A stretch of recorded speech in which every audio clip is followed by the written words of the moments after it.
I remember the exact sound the courtroom door made when it shut behind me. Not a slam, not dramatic, just a dull, final click that felt like someone locking a cage. I smoothed my hands over my skirt, even though they were already shaking. I kept telling myself to breathe, but my lungs didn't listen. They never did when my sister was in the room. She was already seated at the plaintiff's table, perfectly composed, legs crossed, hair falling just right over her shoulder like she'd practiced it in the mirror. She wore that soft, wounded expression she'd mastered years ago, the one that made strangers want to protect her and my parents forget I existed. When her eyes met mine, she didn't smile. She didn't need to. She just tilted her head slightly, like she already knew how this would end. I took my place beside my lawyer, a man I'd met only 3 weeks ago, who kept whispering words like procedure and evidence, as if logic had ever mattered in my family. Across the aisle, my parents sat directly behind my sister, not in the middle, not undecided, behind her. My mother dabbed at her eyes with a tissue, already playing the role of the grieving parent. My father stared straight ahead, jaw tight, like this was some necessary chore he had to endure.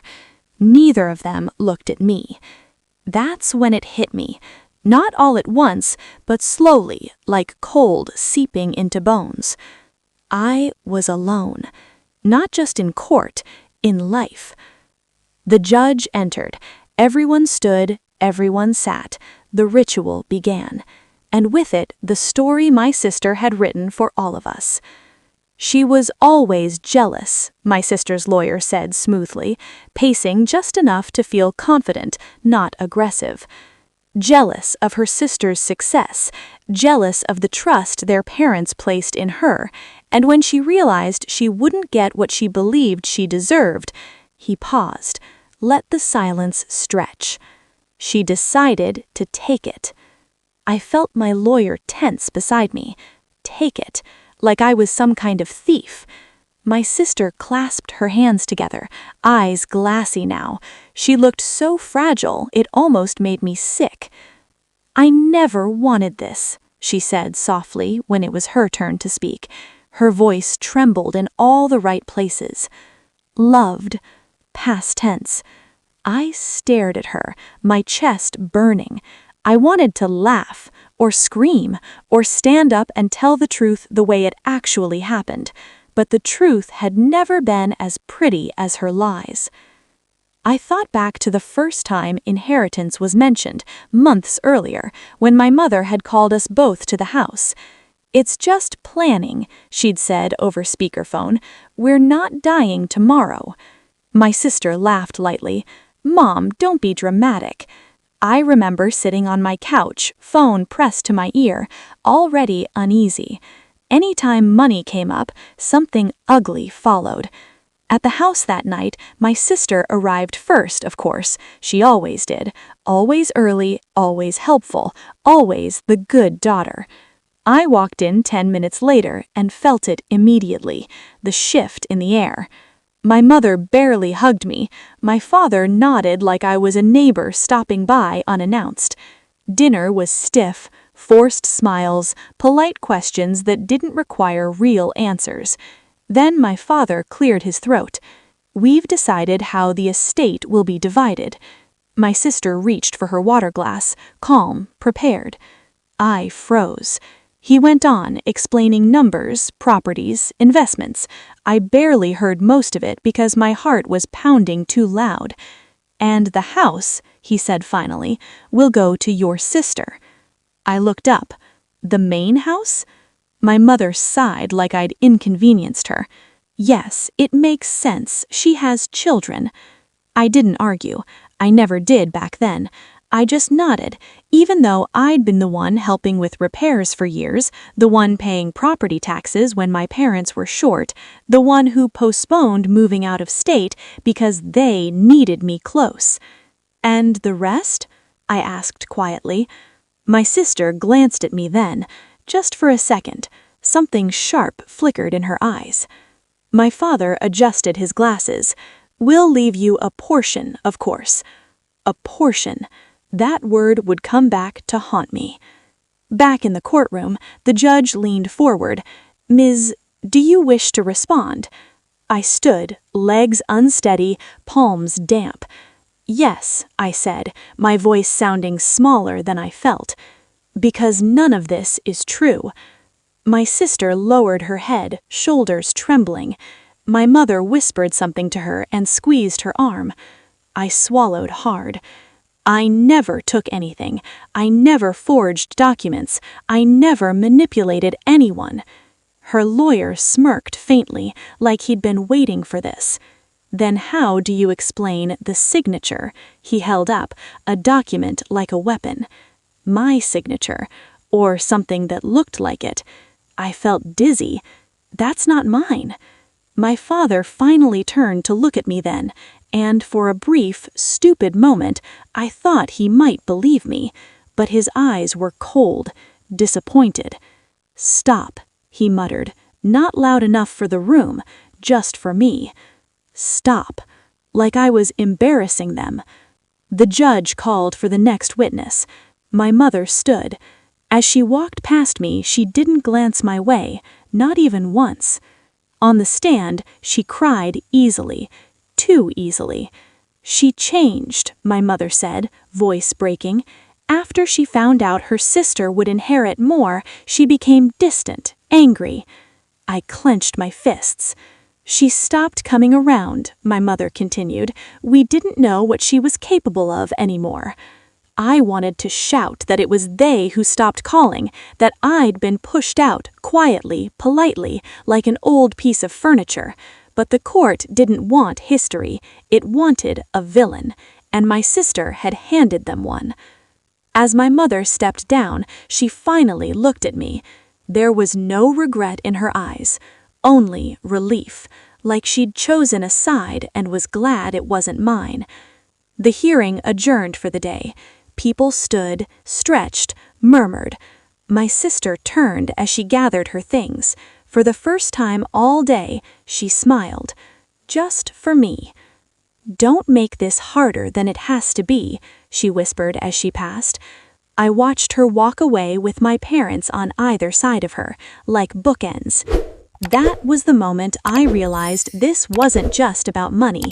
It never had been. And if I didn't fight back, really fight back, I wouldn't just lose the inheritance. I'd lose my name. I didn't sleep that night. Every time I closed my eyes, I saw my sister's smile in the hallway.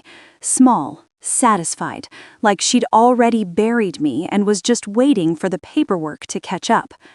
I lay on my couch staring at the ceiling fan as it cut slow circles through the dark, counting rotations like they might steady my thoughts. 3 weeks ago, I still believed this was a misunderstanding, a clerical error, something a reasonable conversation could fix. By morning, that illusion was gone. My phone buzzed just after sunrise. My mother. I let it ring. Then again. On the third call, I answered, already knowing this wasn't about checking on me. "You embarrassed us yesterday," she said without hello. I sat up slowly. "Good morning to you too?" "This isn't a joke," she snapped. "People were staring. You looked desperate." Desperate. Not betrayed, not devastated, desperate. "I told the truth," I said. There was a pause, then a tired sigh, the kind she used when she wanted to sound reasonable. "Your sister has proof, multiple documents. Why would she lie?" I laughed then. I couldn't help it. It came out sharp and ugly. "She's been lying her whole life," I said. "You just never wanted to see it." My mother's voice hardened. "You've always been dramatic." That was it. That was the sentence she always used to shrink me back into my place. "I need space," I said quietly. "Please don't call me again unless you're ready to actually listen." She hung up without answering. I stared at my phone for a long time after that, waiting for something to break inside me. Nothing did. Instead, something settled. Resolve, maybe, or anger that had finally cooled into something usable. I met my lawyer that afternoon. He spread the documents across the table like cards in a losing hand. Copies of wills, amendments, bank authorizations, the forged signature again and again, staring back at me like an accusation. "They're well prepared," he said carefully. "I know," I replied.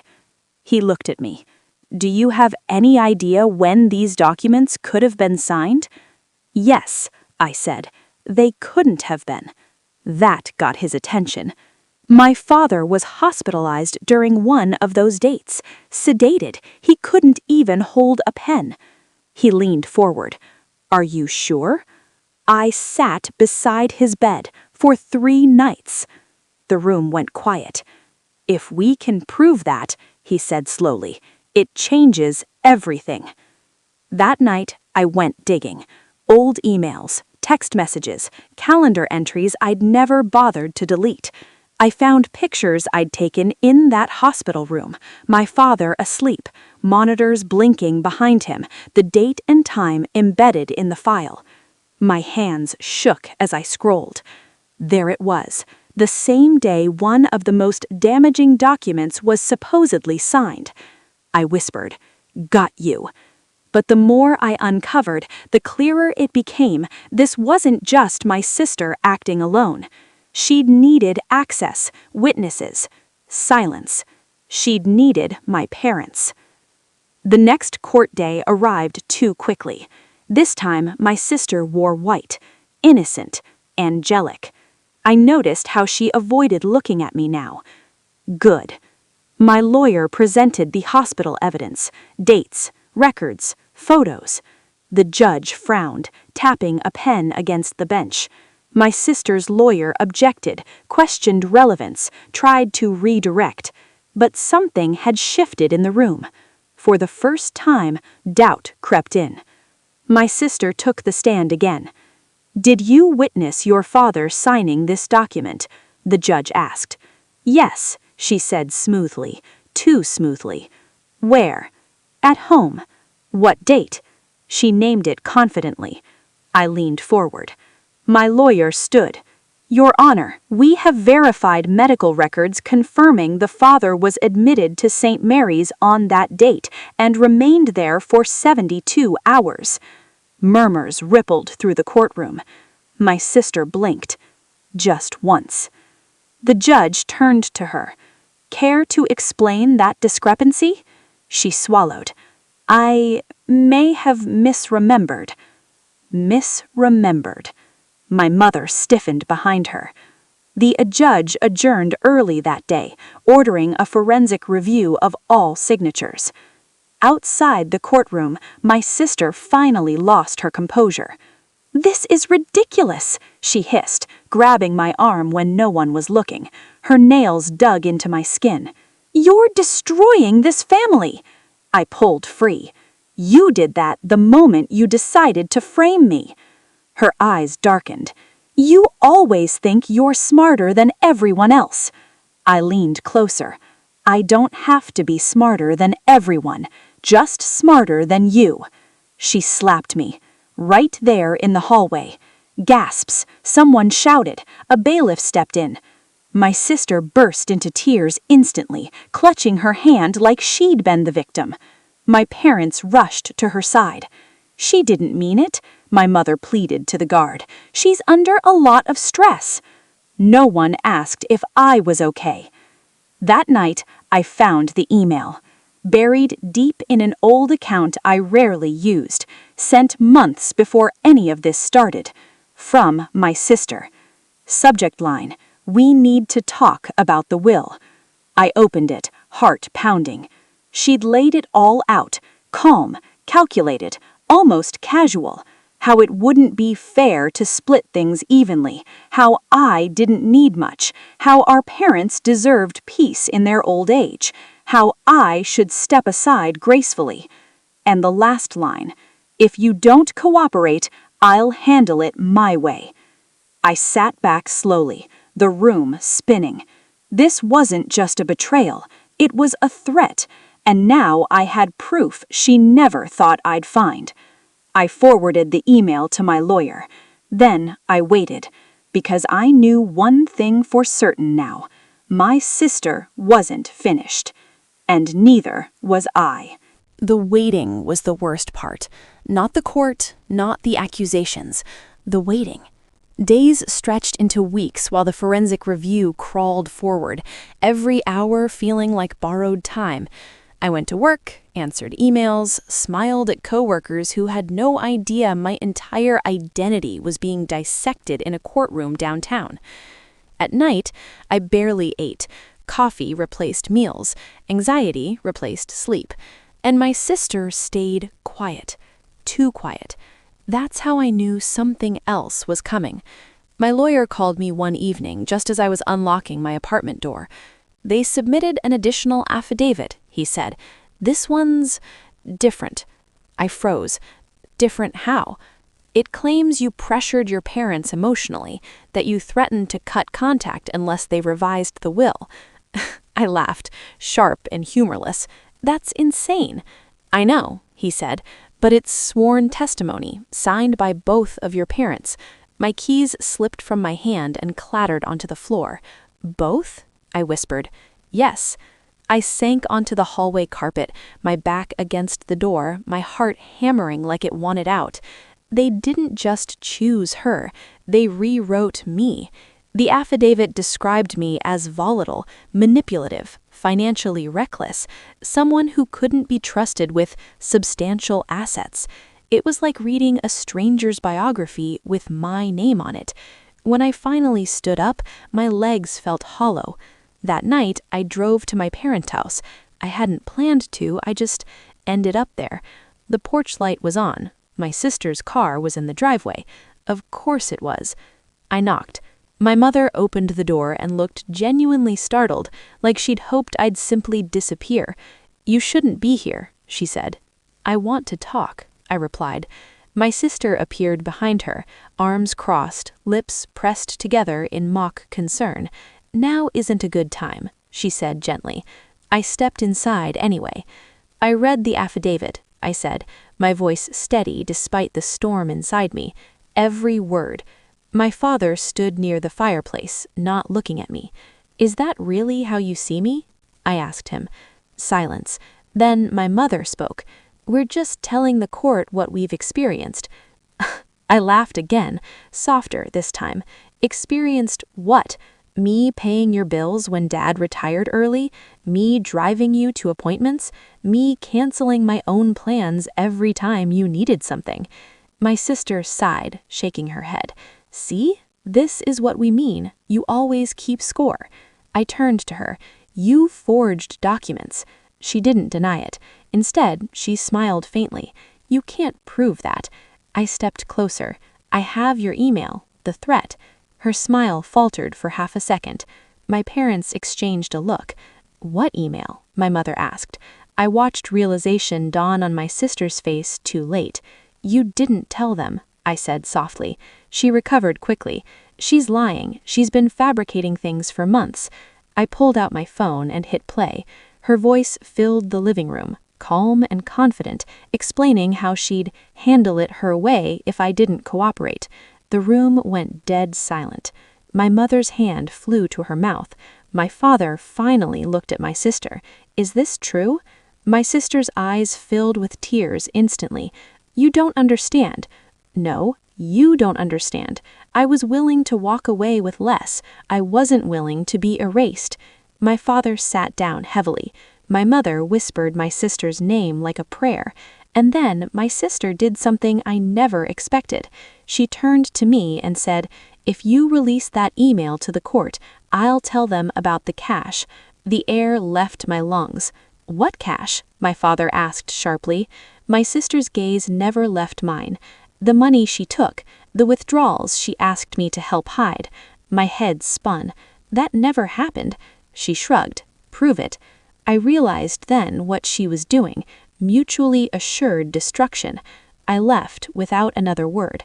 2 days later, the forensic report came back. Multiple signatures confirmed forged, including my supposed authorization. The judge scheduled an emergency hearing. My sister didn't call, didn't text, but someone else did. My aunt, my mother's older sister, the one who lived quietly, stayed out of family drama, and had been executor of my grandmother's estate years ago. "I need to tell you something, and I should have said it sooner," she said over the phone.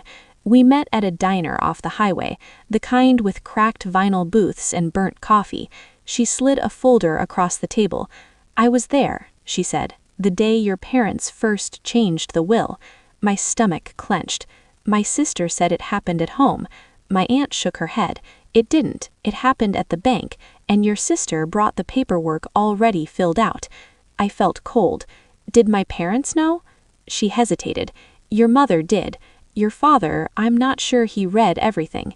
Inside the folder was a copy of a notarized draft I'd never seen. My name was crossed out in pen, not typed, handwritten. My aunt met my eyes. "I'm willing to testify." Court day arrived like a thunderclap. The room was packed. My sister sat rigid now, no white outfit this time, dark blue, defensive. My parents looked older than I remembered. My aunt took the stand. She told the truth, every word. When the judge asked my sister if she had anything to add, she stood abruptly.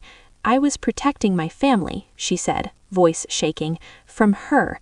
The judge looked unimpressed.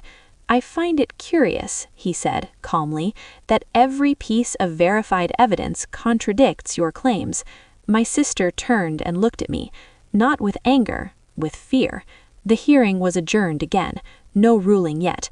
As we walked out, my sister brushed past me and whispered, "This isn't over."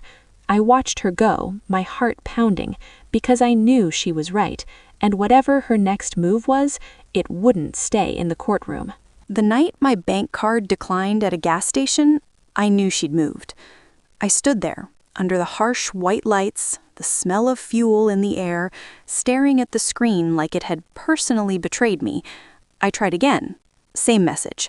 I checked my balance on my phone, hands shaking. Account temporarily restricted. I laughed, out loud, a dry, unbelieving sound that made the cashier glance at me like I was unstable.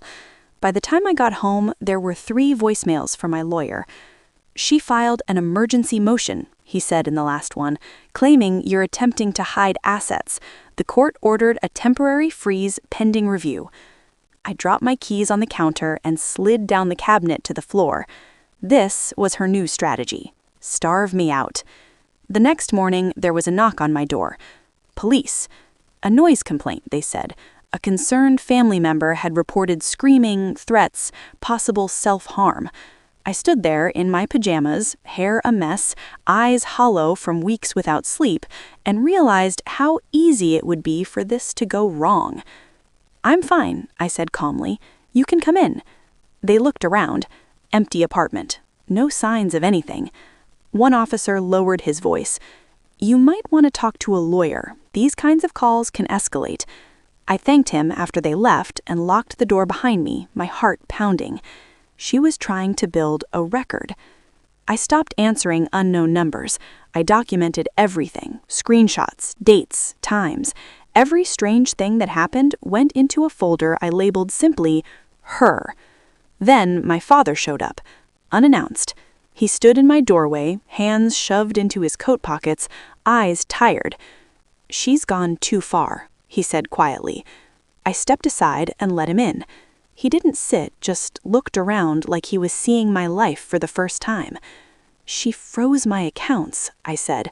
"She sent the police. What's next?" He swallowed. "She told us you were dangerous." I met his gaze. "And you believed her." He closed his eyes.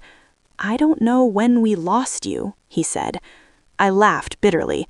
"You didn't lose me. You traded me." That night, he sent my lawyer something he should have sent months ago. A recorded voicemail. My sister's voice. Angry. Unfiltered. "If she doesn't back off, I'll ruin her. I don't care if it burns everything down." Court moved fast after that. The judge lifted the freeze, referred the forged documents to prosecutors, ordered a separate investigation into false reporting. My sister didn't look at me once during the final hearing. When the ruling came, it was quiet, almost anticlimactic. The forged documents were thrown out. The estate reverted to the last valid will. Split. Evenly. My sister let out a sound, half laugh, half sob, and collapsed back into her chair. My mother cried. My father stared at the floor. No one apologized. Outside the courthouse, reporters lingered, hoping for drama. My sister brushed past me without a word. I never saw her again after that. Months later, the house was sold. My parents moved into something smaller, quieter. They call sometimes. I don't always answer. Some nights, I still replay the courtroom in my head. The lies, the silence, the way blood turned out to mean nothing at all. But I also remember the moment the judge said my name and believed me. That's the part I hold on to. Because this wasn't about money.